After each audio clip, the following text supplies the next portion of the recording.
ना तलवारों की धार से ना गोलियों की बौछार से बंदा डरता है तो सिर्फ परवरदिगार से। जी हाँ, हम बात राजकुमार साहब की कर रहे हैं। सब इंस्पेक्टर की नौकरी छोड़ फिल्मों में आए थे राजकुमार। रौब ऐसा था कि नाम सुनते ही रजनीकांत तक ने कर दिया था तिरंगा फिल्म में काम करने से इनकार। बताते चले कि गुजरे जमाने का मशहूर अभिनेता राजकुमार का असली नाम कुलभूषण पंडित था। वो पुलिस सब इंस्पेक्टर की नौकरी छोड़ फिल्म इंडस्ट्री में आए थे। राजकुमार मुंबई के जिस थाने में कार्यरत थे वहां अक्सर फिल्म उद्योग से जुड़े लोगों का आना जाना रहता था। एक बार पुलिस स्टेशन में डायरेक्टर बलदेव दुबे कुछ काम से आए। वो राजकुमार के बातचीत करने का अंदाज से काफी प्रभावित हुए और उन्होंने उनसे अपनी फिल्म शाही बाजार में बतौर एक्टर काम करने का ऑफर दिया। राजकुमार अपने एक साथी की बात सुनकर पहले ही एक्टर बनने का मन बना चुके थे, इसलिए उन्होंने तुरंत ही अपनी सब इंस्पेक्टर की नौकरी से इस्तीफा दिया और फिल्म का ऑफर मंजूर कर लिया। 8 अक्टूबर 1926 को उनका जन्म बलूचिस्तान पाकिस्तान के रायबरेली में कश्मीरी पंडित परिवार में हुआ था। 26 साल की उम्र में उनकी पहली फिल्म रंगीली जो 1952 में रिलीज हुई और इसके बाद मदर इंडिया, हमराज और हीर रांझा जैसी करीब 70 फिल्मों में अभिनय किया। राजकुमार साहब की गिनती अपने समय के सुपरस्टार में की जाती है। उनकी एक्टिंग स्टाइल और डायलॉग डिलीवरी बेहतरीन होती थी। उतने ही स्टोरिंग उनकी लाइफ के किस्से भी है। वे स्क्रीन पर ही नहीं रियल लाइफ में भी बेबाकी के लिए जाने जाते थे। जानकारों का कहना है कि उनके बारे में ये फेमस था कि यदि उन्हें फिल्म का डायलॉग पसंद नहीं आए तो वो कैमरे के सामने ही उसे बदल देते थे। राजकुमार के जन्मदिन पर हम आपको बताएंगे उनसे जुड़ी कुछ खास किस्से। गोविंदा की शर्ट को बना लिया था रुमाल। जी हाँ दोस्तों, राजकुमार और गोविंदा फिल्म जंगबाज जो 1989 में शूटिंग हो रही थी, बताते हैं कि गोविंदा शानदार शर्ट पहने हुए राजकुमार के साथ शूटिंग खत्म होने के बाद वक्त बिता रहे थे। तभी राजकुमार ने उनसे कहा, यार तुम्हारी शर्ट बहुत पसंद है।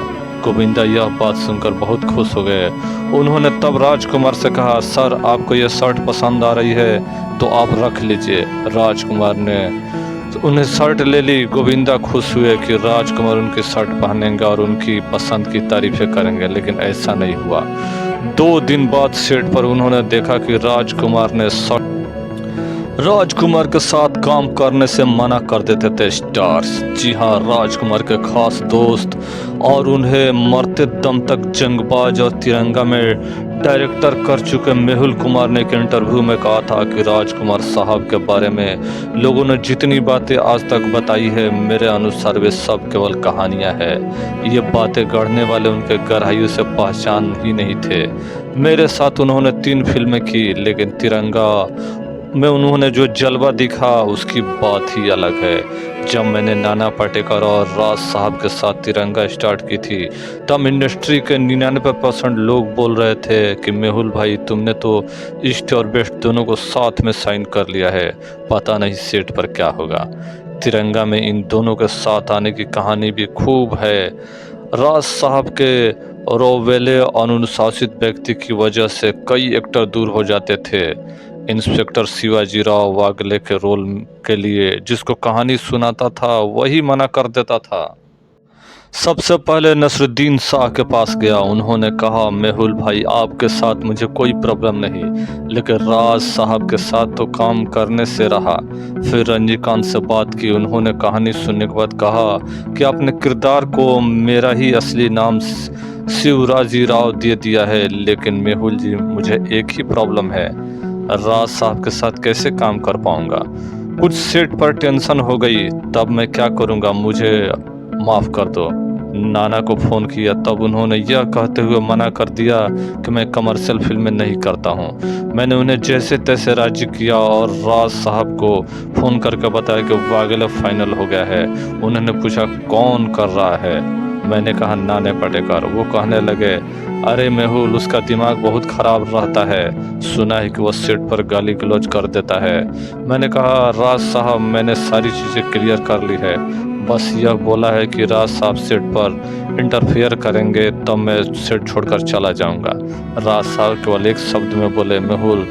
ओ गॉड। इसके बाद कुछ महीने या फिल्म कंप्लीट होकर रिलीज हुई और सुपर हिट हो गई।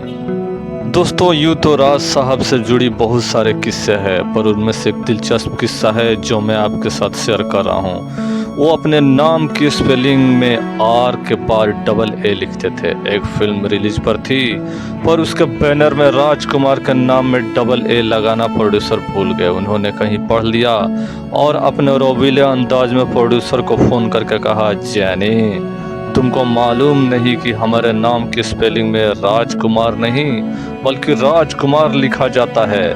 अभी इसी समय बैनर चेंज करो।